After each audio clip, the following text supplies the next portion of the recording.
За өдрийн мэнд өнөөдөр би та бүхэндээ зориулаад нэгэн сэтгэл өвдөн түүхийг хуваалцахаар бэлдсэн байгаа. Энэ түүх өнгөрсөн жилийн хувьд Америкт нэлээд шууган хил ам татчихсан ийм түүх байгаа. Эх хүн гэдэг ээж хүн гэдэг өөр хүүхдийн төлөө хамаг сайн сайхнаа зориулдаг шүү дээ. Гэтэл амьдрал дээр үүний эсэргээрээ үлддэг ээж нарын түүх бас байдаг байна. Энэ нэгэн эмэгтэй түүхийг өнөөдрийн хуваалцахаар бэлдлээ. За тэр эмэгтэй нэрийг Ruby Frank гэдэг бөгөөд тэрээр Eight Passengers хэмээх YouTube сувгаар дамжуулан өөрийн нөхөр Kevin өөрийн 6 хүүхдийн өдөр тутмын амьдралыг бусдад дэлгэн харуулдаг байж. Түүний сувг нийтдээ 2 сая гаруй даагчтай бөгөөд нийт үзэлтийн тоо тэрбум хүрсэн байдаг. Энэхүү YouTube сувгаа эхлэх үед тэдний хүүхдүүд 1-11 насны хүүхдүүд байсан байна. Анх харахад бол их олон хүүхд буужгансан тэм аз жаргалтай хүүхдүүдийн инээд хөөр цалигсан тэм гэр бүлийн бичлэг гарч байгаа. Хүүхдүүдтэй маш их цагийг өнгөрөөдөг ийм ээжийн тухай өгүүлж байгаа юм шиг харагдана. Руби ч гэсэн өөрөө хэлэхдээ миний мөрөөдөл бол гэртээ хүүхдүүдээ өсгөөд гэр бүлтэй амттай оройн зоог бэлдэж өгөөл те илүү олон хүүхдтэй болох гэж анх энэхүү YouTube сувгаа эхлэхдээ ярьжсэн байгаа юм. Тэдний гэр бүл Мормон шашинтай бөгөөд Америкийн Юта мужид амьдардаг. Блог бичлэгүүд нь эхэндээ хувийн ариун цэвэр, сургалт, гэрийн боловсрал, өсвөр насны өөрчлөлтүүд гэх зэрэг сэдвүүдийг хамарч эхэлж байсан боловч яваандаа хүүхдүүдийн хэтэрхий хувийн орон зай руу орсон. Магадгүй хүүхдүүдээ бас ичгэвтер байдалд оруулахаар ч гэсэн тийм сэдвүүдийг хөндөж эхэлсэн байна. Жишээлбэл том хүү Чад хүүгийнхэн тийм ээ хэрхэн хоолоо ингээ бүдүүрч том болж өөрчлөгдөж байгаа тухай бичлэг хийсэн байна. Мөн Аби хэмээх охиноо анх удаага хөхний даруулга гудалдан авч байгаа тэр үйл явдлыг хүртэл олон нийтэд ингэж дэлгэн харуулж байсан. За энэ байдлууд нь хүмүүсийн шүүмжлэлийг дагуулжсэн байгаа тухай үед. Ялангуяа 2020 оноос эхлэн хүмүүс Фрэнкийн гэр бүлийн тэр хатуу хүмүүжлийн арга барилд нэлээд шүүмжлэлттэй ханддаг болсон. 6 хүүхэдтэй үзүүлж байгаа тэр шийтгэлийн аргууд нь тэр хүмүүсийг бүр гайхшруулдаг байсан. За энэ чинээс ингээд дурдах юм болно штэ. 6 настай бяцхан охиноо өглөө эрт үүрээр босоод өдөр сургууль дээр идэх хоолоо бэлдэж явахыг шаарддаг гэж. 6 настай охин штэ. Нэг өдөр багш нь уцтаад охиныг нь өдрийн хоолоо авчираагүй гэж хэлсэн байгаа юм. Тэгэхэд Руби ямар хариу үйлдэл үзүүлсэн бэ гэхээр энэ бол түүний өөрийнх нь хариуцлагагүй байдлаа. Тиймээс тэр бүтэн өдөржингөө ингээд хоолгүй өлсөө суух нь түүний хэрэг гэж хариулсан байна. Бас бяцхан хүүгээ орондоо шээлээ те биеийн муудаад ингээд бөөлжлөө шээлээ гэдэг ийм шалтгааны улмаас хүүгээ ариун цэврийн өрөөний хүүтэн шалан дээр унтахыг шаардсан. Биеийн муугаа хүүхдээ штэ. Хүүтэн шалан дээр унтах нь чиний биед сайн гэж тайлбарлаж байгаа тэр бичлэг дээр бол гарч байгаа юм. Ингээд нөгөө хөөрхөн амт нөгөө бяцхан хүүхдийг бүлтгнүүлж байгаа л тий тэр хүүтэн шалан дээр нэг юм дэвсгэр дэвссэн болоод хэвтүүлж чаана. Тэгээ бас болоогүй сайхан амраараа хайртай антер гэж хэлээд байгаа байхгүй юу. Нөгөөт нь хөөрхийн минь ингээ ганцаарна тэр харанхуй нойлд үлдчихэж байгаа. Тэгээ тэр хүүгийн нүд бол үнэхээр зүрх зүсмээр тийм өрөвдмөр харцаар харж байгаа. Чад гэдэг том хүүгээ дүүгээрээ тоглосны төлөө 7 сар оронд унтах эрхийг насаад ийм бөөрнгийн юм нэг юм зөөлөн сандал дээр 7 сар унтуулсан байгаа юм. Мөн хүүхдүүдээ тухайн гэр оронд идж байгаа, эдэлж хэрүүлж байгаа бүх зүйлийнхаа үнийн дүнд дүүцэх тийм ажлыг биеийн хүчний хөдөлмөрийг хийж энэ бүгдийг эдэлж хэрэглэх хэрэгтэй шүү гэж ингэж шаардж байгаа. Мөн өсвөр насны хүүгийнхаа утсыг те ингээд хурааж аваад тэр утсан дээр нь хүүгийнхаа найз охинтойгоо бичсэн тэр хувийн мессежийг ингээд бүр бичлэгэн дундуур чангаар дуудаж уншаад те хоорондоо инээлдэж хоолж байгаа те тэр бичлэг бас гардаг. Тэгээд хоорондоо ноцолдлоо өөмүүлээ гэж хэлсний тий өөмүүлээ гэсний төлөө өглөө өдөр орой хоол зэргийг нь хасах нь бол энгийн үзүүлэл байсан байгаа юм л да тэр бичлэгээс харахад бас нэг бяцхан жаахан охиноо гэрт нь ямар нэгэн зүйлийг хайжлах юм бол хайж хэрэглэх юм бол тий чиний тоглоомын чинь тоглоог дасцаж хайшлах болно гэд ингээд бүр сүрдүүлж байгаа бичлэг хүртэл гардаг. Тэгээ энэ мэтлээ ингээд жижиг шажиг гимээр юм зүйлүүд ингээд тэр бичлэгүүд тэр влогийн дундуур нэлээд их гарсан. Тэгээ бичлэг блогийг байн гүйцэтгэг тэр олон хүмүүс тэнцэнэс юуг анзаарсан бэ гэхээр энэ гэр бүл дүр хүүхдтэйгээ тэ харьцаа тэр харьцаан донд нэг асуудал байна гэдгийг олж харж анзаарч эхэлсэн байна. За тэгээд энэ мэддээс авахуулаад хүмүүс хүүхдийн хүчирхийллийн асуудал энэ гэр бүлд байна гэж үзээд 2020 онд бүр 18,000 хүн гарын үсэг зураад хүүхэд хамгааллын газар энэхүү гэр бүлийг шалгахыг шаардсан байна. За энэ хүсэлтийн дагуу хүүхэд хамгааллын ажилтнууд тэдний гэрт очиод хүүхэд тус бүртээ 2 цагаараа ярьцлага хийсэн боловч дугаан гэр оронд хүчирхийллийн ямар нэгэн зүйл байна гэдэг хангалттай нотлох баримт алга гэдэг үндслээр тус эргийг хаасан байна. Харин Кевин болон Руби нар тухайн үед өөрсдийнхөө хүмүүжлийн арга барилаа хамгаалж байсан. Ялангуяа Руби өөрийгөө хариуцлагатай ээж гэж ямар байх ёстойг харуулсан хүн хэмээн өөрийгөө тодорхойлж байсан байна. Хамгийн аимшигтай нь Руби өөрийнхөө энэ хүмүүжлийн арга барилыг бүр зөв гэд итгэчихсэн. Энэ өөрийнх нь хүүхдтэй хийж байгаа шийтгэлийн аргууд нь тэдний муу мухагаас ангид байлгахын тулд тэднийг хайрлсан хайрын үндсэн дээр хийж байгаа үйлдэл гэдгээ бүр ингээд баттгээ түүнийг бүр бахархалтай наргагүй ингээд блогийнхаа дундуур тайлбарлаж ингэж хэлдэг байсан юм л та. Харамсалтай нь дараагийн 2 жилийн хугацаанд энэ хүмүүжлийн арга барил нь илүү харгас илүү аимшигтай болж хувирсан. Ялангуяа сэтгэл зүйч гэгдэх нэг эмэгтэй тэдний амьдралд гарч ирсэн. Жоуди гэд. Тэр эмэгтэйтэй Руби найзалж дотносож явснараа түүний арга барил илүү амар харгас, илүү амар сэтгэл өвтгмөн зүйл болж хувирч байгаа юм л та. Ингээд 2022 оноос эхлэн Фрэнкийн гэр бүлийн нөхцөл байдал бүр илүү хурцтмал болж эхэлсэн. Эхнэр Руби Фрэнк нь гэр бүлийн контент хийх болоод одоо энэ 8 Passengers гэдэг хуудасаа хөтөлбөр болоод харин нөгөө сэтгэл зүйч гэгдэх Жодитэй хамтран Moms After Us хэмээх подкаст, Instagram хуудас хөтлөж хийж эхэлсэн байна. За тэгээ Жодигийн ятгалгаар нөхөр Фрэнк болон том хүүгээ гэрээсээ хөөж явуулсан. Тэгээ тэдний гэр бүлийн амьдралыг харах юм бол нөхөр Фрэнк бол эхнэрийнхээ үгээр шахуу ингэж амьдардаг. Эхнэр бол нэлээд мэдлэлтэй байрын ингэж харагддаг. За энэ үед том охин нь их сургууль сурахаар гэрээсээ яваад өөр хотод амьдарч ирсэн байна. Ингээд том охин нь сургуульд сурахаар явцсан нөхөр том хүү хоёроо ингээд хүүгээ явуулчихсан. Тэгээд өсвөр насны 2 охиноо гэртээ орхиод өөрөө баг 2 хүүхдээ аваад Юта мужийн Энвенс хэмээх хот руу нөгөө Жоди гэдэг эмэгтэйгийн гэрт нүүж очиж амьдрахаар болсон байна. За ингээд эндээс эхлээд өнөө баг 2 хүүгийн амьдралын одоо 5 мэт амьдрал эхэлж байгаа юм л та. 2023 оны 3 сарын 8-нд 12 настай Рассел хүү Жодигийн гэрээс оргон цогцсон байна.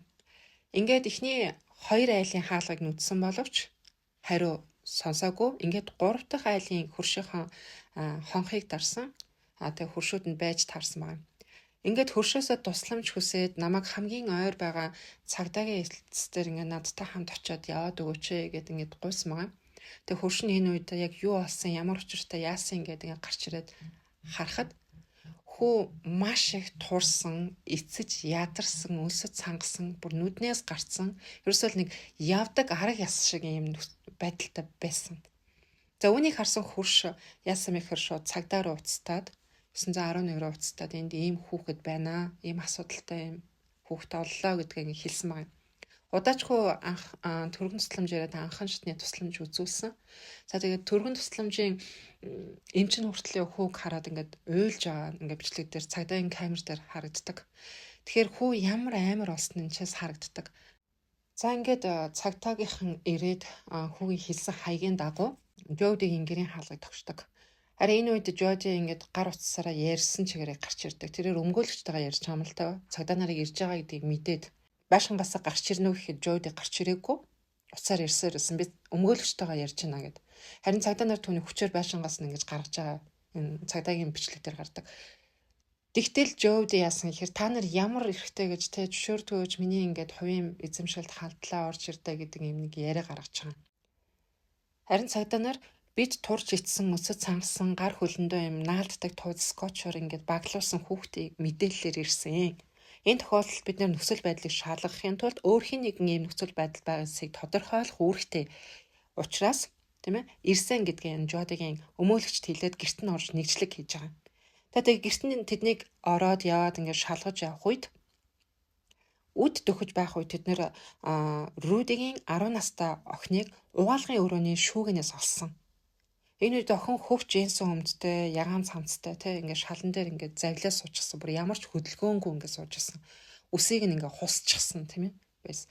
Цагдаа түүнд дөхөжчөөд би чамд ямар ч хор хүргэхгүй амлаж байна. Би бол энэ бол цагдаагийн тэмдэг. Энэ намайг чамайг гимтэхгүй, чамайг айлахгүй, өвдөхгүй гэсэн юм тэмдэг. Би зүгээр л чамайг ямар байна, зүгээр байна уу гэдгийг чи мэдхийг хүсэж байна гэж цагдаа ингээд охиндоо айгүй тийм тайвшруулж аргацсан маягаар ингээд ойртой ярьж байгаа юм л та. Гэсэн хэдий ч охин ерөөсө хөдлөөгүй, ямар ч хариу реакц үйлдэл үзүүлэхгүй ингээд гүлийгээ суудсан. Энэ бол охин ямар амар юм шокийн байдалтай байгааг харагдаж байгаа байхгүй юу? Удалгүй нэг цагтаа орж ирээд охины өмнө жижигхэн юм хайрцагтай пицца ундаа авчирч тавьсан. Гэсэн ч гэсэн охин хөдөлгөөнгөө суугаалсан. Тэгээ Янат орчимын дараа цагтаа маш аярахнаар чи наадхаа идэж болно гэж хэлсэн. Охин жоохон хөдлөөд пиццаны хайрцгийг нь онгойлгоод тэгээд ахаа жоохон хүлээж 30 секундын дараа арай ядан эхний хэрчмийг гаргаад маш болгоомжтойгоор хазаж эхэлсэн. Өрдмөр хаз. Дараа нь хоёр эмэгтэй ажилтаа орж ирээд бид ахт чинь тусалсан. Аюулгүй газар авчихсан байгаа даа харин бид чамд туслахыг хүсэж байна. Бид аюулгүй хүмүүс. Чамд ямар ч муу зүйл хийхгүй гэж тайлбарсан.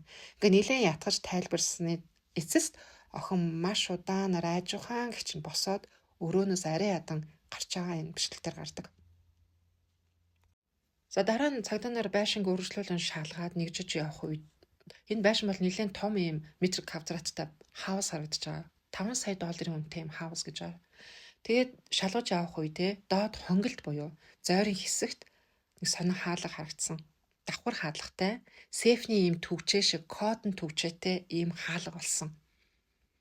Тэгээд кодигоос энийг онгойлго гэхэд коди би энэ кодыг нь санахгүй байна. Яг үл би 6 жилийн өмнө кодыг нь хийгээд дахиж энэ хаалгыг би онгойлгоогүй гэж хэлж байгаа. Гэтэ ямар ч байсан шүүхэн шийдвэр гараад тэр хаалгыг онгойлгуулсан ба. Гэтэл өрөөнд суул туур, угаал туур, хоосон хөргөгч бас хураадаг ор бүхий юм нэг жоохон эвгүй хэлэхэд нэг шоронгийн юм өрөө шиг те камер шиг юм өрөө бэлтцсэн байсан. Хамгийн хачирхалтай нь тэр өрөөнд байгаа шүүгэнээс олс болон олсны үзүүрт бэхэлсэн юм гав гинж олсон. Ер нь энэ тэнд олс тэр байшингийн өнцөг булан бүрт байсан.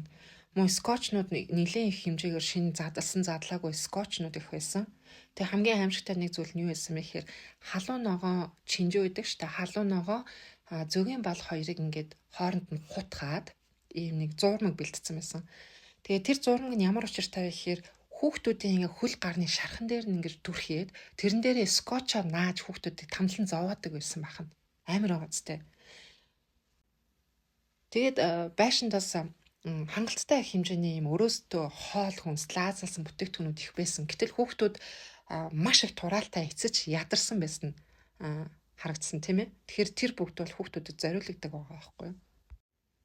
За тэгээд энэ эд баримтуудыг олоод тэгээд хүүгээс болон охиноос ингээ мэдүүлэг авсан. Ялангуяа Рассел хүүгийн мэдүүлэг бол нэлээд бүрдэн цочирдом юм зүйлүүдийг ярьж байгаа юм. Тэгээд тэр халуун ногоотой сав тэр зүгийн балаар ингээд гар үлэнд нь дүрхэж ингээд зовоодаг байсан тийм ээ. Маш олон цагаар гадаа халуун наранд ингэж өдрийн турш биеийн хүчний ажил хийлэгдэг байсан. Ингэж ажиллахдаа тэр хүүхдүүдийг хөл нүцгэн явуулдаг байсан гэж байгаа. Үүнээсээ болоод ингээд цэврүүтээд олон удаа наранд түлэгдснээсээ болоод арьс нь гимтээд өрөвссөн юм байсан. Тэгээд ерөөсө хэдэн өдрийн турш ингэж ус уулгахыг хордог. Тэгээд хамгийн аимшигтай нь тэр мужийн газар нутгнууд нэлээд юм элсэрхийг хуурай ийм агаартай нар маш огцом юм халуун халдаг юм газар. Ялангуяа 40-50 градусын халуун бол өдөр бол ерөнсөө энгийн үзэгдэл байхгүй. Тийм аимшигын халуун наран дунд хүүхдүүдэд бүтэн өдөржин гадаа зогсоочоод тусал ус өгдөггүй. Тэгээ хүү бүр ингээд хулгайгаар ус ууж байгаа баригдаад дахиж шийт хүрж исэн байгаа. Эхэндээ Рассел хүүг хүнд юм өргүүлэх, зөөлгөх те ингээ хан налаад агаарт сууж байгаа юм шигээр ингээ хан налаа удаан байлгах зэрэгээр ингэж шийдэгдэг гэсэн бол явандаа тэр шийтгэл нь бүр тамлалт болгож илүү хүндэрч эхэлсэн байгаа юм. Мөн бусад хүмүүстэй харьцахыг бүр тас хоригддаг. Бусдтай харьцах, зугаалах, цэнгэх тэр асуудал бол ерөөсөө бүр огт байхгүй болчихсон байсан. Тэгээ нэг удаа бүр Рассел хүү төвчгээ болоод 7 сард орох гэж үтсэн боловч баригдаад шийтгүүлсэн. За тэр шийтгэл нь ямар шийтгэл байсан гэхээр хөл гарт нь гав гинж дөнгөлсөн байгаа юм. За тэгээд тэрнээс хойш ерөөсө хүүг ингээд орой унтах үед нь ч юм уу тэрс ингээд хөл гар нь байнга дөнгөлж гинжилдэг, олсоор уйж багалдаг байсан. Энэс болоод хүүгийн ингээд дөрвөн мөчнийх нь зөөлөн эдийн гинтэл гэдэг зүйл болоод маш яаршиж шархтаж эхэлсэн байна. Хүүгийн хөлний урд хойд талын шүрмсэн эдийг харах боломжтой байсан гэж нэг цагдаа бүр хэлжсэн. Тэгэхээр ямар амар идэгдэж ухагдаж те ямар амар гимтэл авсны чинь харагдаж байгаа. Тэгээд тэр шархан дээр нь тэр халуун ногоо чинжүүг ингээд наагаад скотч чинь гэж боддоо. Ямар ч эрүүл саруул ухаантай ялангуяа их хүнээс гарах юм санаа бодол мөн үү? Бүр ингээд яаж ч бодсон энэ бол үнэхээр бүр ингээд хүний ой ухаанд багтамгүй харьцлал байгаа байхгүй юу? Хүүгээ ингэж би махаа дээр нь тамлан зовоож исэн шиг охиноо сэтгэл зүгээр нь маш их ингэж тамлан зовоож исэн олон цагаар гадаа ингэж зогсоодог тий халуун тэр цементэн дээр халуун элсэн дээр хөл өсгөнгүүлэгдэг тэр ихэл охиныгоо нэг удаа бүр кактус руу өсөр гэж ингэж шаардж исэн өөрөөсөө кактус хүртэл ингэ тэрүүлээ зогсож исэн ийм шийдвэрлүүд өгчсэн байгаа байхгүй юу? Тэгэд хүү анх цагдаа нартай уулзаад нэг зүйлийг хэлсэн юу гэхээр сүүлийн 1 сар би охин дүүтэйгээ уулзаагүй дүү маань ингээ байшингийн хаанагтай байх ёстой гэж хэлсэн байгаа юм. Эндээс харах юм бол хүү охин хоёрыг ингээ тэр том байшингийн хоёр талд ингэж байлгаад хооронд нь ерөөсөө уулзуулахгүй тус нь ингэж хүчирхийлж тус нь ингэж яргаланд хамалдаг байсан байгаа юм л та. Бас гэрээс нь ингэж дээр нь ингэж өсөрч тоглодог тий хүүхдүүд гадаа тавиад өсөрч тоглодог трамплин үлээ тий тийм зүйл олдсон. Гэтэл Рассел хүүгийн хэлж байгаагаар бол тэрэн дээр өдрийн халуун наранд хідэн цагийн турш өсөрч харайлгадаг байсан байгаа юм. Бүр тэнхэлгүй алтал нь өсрөгдөг байсан. Тэгээ маш хүнд туухаанууд олдсон. Хөл гарнаас нь ингэж гинжилж тэр туухаануудыг зөөлгөж ингэж явуулдаг гэж. За тэгээд энэ мэтчлэн ингээд хүүхдүүдийг яруулж таамалчсан аргуудыг ингээд ярих юм бол бүр ингээд үнэхээр зүүдэнд оромгүй тийм аимшигтай зүйлүүдийг яригдчихэж байгаа. Гэтэ энэ бүхэн хаанаас ингэж харагдсан ээж? Руби өөрийнхөө энэ үйлсэн хэрэгүүдийг хүүхдүүдэд яруулан таамалж ирсэн нэг нэгэнгөө өөрөө гараараа бичиж тэмдгэж үлдээсэн байгаа юм. Энийг цагдаа нар гэрээс нь олж авсан. Нэг мөрдөгч хэлэхдээ тэр үнэхээр энэ бүгдийг нэг нэгэнгөө он сартай маш нарийнаар ингээд бичиж тэмдэглэж үлдээсэн байсан нь биднийг бүгдийг нь маш их шоконд оруулсан гэж хэлсэн байдаг. Тэгэд тэрхүү бичсэн зүйл нь мэдээж Рубигийн эсрэг маш том нотлох баримт болж байгаа юм. Шүүхээс бүх зүйл тодорхой болсны дараагаар Рубид хүүхдийн хүчирхийллийн хэрэгээр 4-60 жилийн ялыг товлсон. Үүнд бие махбодын гэмтэл буюу таамлалт, өсөглөн буюу хоол тэжээлийн дутагдал, амь насанд нь занал хийлэх, мөс сэтгэл зүйн маш хүнд гэмтэл учруулсан зэргээр ингээ буруутгагдаад яг 30 жилийн ялыг оноохоор шийдсэн байдаг. За энэ хугацаанд нөхөр Кевин хаана исэн байдаг бас сонин. Нөхөр Рубигээс тустай амьдраад 1 жилийн хугацаанд хүүхдүүдтэйгээ ерөөсөө харилцаатай байгаагүй. Эхнэрээ хүүхдүүдтэй яаж харьцдаг байсан талаар ямар ч ойлголтгүй байсан байгаа юм. Харин тэрээр анх цагдаагаас ярихад эхнэрээ өмгөөлөх гэж цагдаагийн газар очижсэн тухайгаа ярьсан. Дараа нь харин бүх зүйл тодорхой болоод ойлгосны дараагаар тэрээр 2025 онд Рубигээс албан ёсоор гэрлэлтэд ингээд цуслуулаад 4 бага хүүхдийнхээ асран хамгаалагчаар ингээд шүүхээр тогтоогдсон байдаг. За том охин Шаригийн хувьд их сургууль сурангаа ээжийнхэн болон гэр бүлийнхэн талаар юм ном бичсэн нь маш их эрэлттэй байдаг. Тэрээр энэхүү номондоо нэгэн дурсамжаас хуваалцсан байдаг. Тэрээр бага бахта үсээ вакстаж аваад хөмсгөө арилгачихсныг нээж нь ингээд бичлэг хийж цацсан тухай ингээд ярьсан байдаг. Би тэр үед ингээд ганцаархнаа өрөөндөө тайван уйлаа сумаар байсан ч гэсэндээ дэлхийн нийтээр миний царайг харчихсан. Би хичнээн өвдөж хүнд байсан ч гэсэндээ тэр өдрийнхаа бичлэгийн гол дүр хിവэрэл байдаг гэсэн. Камер хизээч унтардгүй байсан, бичлэг хизээч завсардна гэдэг ойлголт байдаггүй байсан гэж тэр дурсан ярьсан байдаг. Тэгэхээр энэ бүгдээс харахад энэ гэр бүлийн хүүхдүүдийн бага насны амьдрал нь тэр чирээ камерын өмнө ингэж өнгөрөөсөн байдаг нь бас эмгэнэлтэй тийм ээ. Харин том хүүгийн хувьд үл хөдлөх хөрөнгөний чиглэлээр суралцах сонирхолтой байгаа бөгөөд амьдралаа бас төвтгнүүлэхээр хичээж байгаа гэдэг ийм мэдээлэл байдаг. 4 бага хүүхэд нь хэвлэл мэдээллээс нэлээд юм хол байхыг хичээдэг. Ялангуяа хамгийн бага 2 хүүхэд нь сэтгэл зүйн эмчилгээнд хамрагдан эдгэрэл нэлээд маш сайн явагдаж байгаа гэдэг ийм мэдээлэл байдаг. Хэдийгээр дэлгэцэн дээр маш их хазтай, жаргалтай, бүх зүйл нь гэрэл гэгээтэй зөв төгс мэт харагдаж байгаа ч гэсэн камерын цаадах амьдрал огт өөр байх боломжтойг энэ гэр бүлийн амьдралаас харж болох юм. Олон Америкчууд өнөөдөр хүүхдийн талаар блог хийх, тэдний бичлэгийг авах тал дээр шүүмжлэлттэй ханддаг болсон энэхүү хэрэгээс болоод тэгэхээр бид нар ч гэсэндээ альва зүйлд хоёр талтай гэдэг сайнтай муутай байдаг юм а гэдгийг бас ойлгож тийм ээ шүүлтүртэй ханддаг байгаасай гэж бас хүсэж байна. Тэгээ өнөөдрийн энэхүү бэлдсэн бичлэг маань танд таалагдсан бол бидний дэмжин лайк болон subscribe дараарай. Дараа бас илүү сонирхолтой содон мэдээллээр дахин иргэн уулзцгаая. Анхаарал тавьсанд баярлалаа. Баяртай.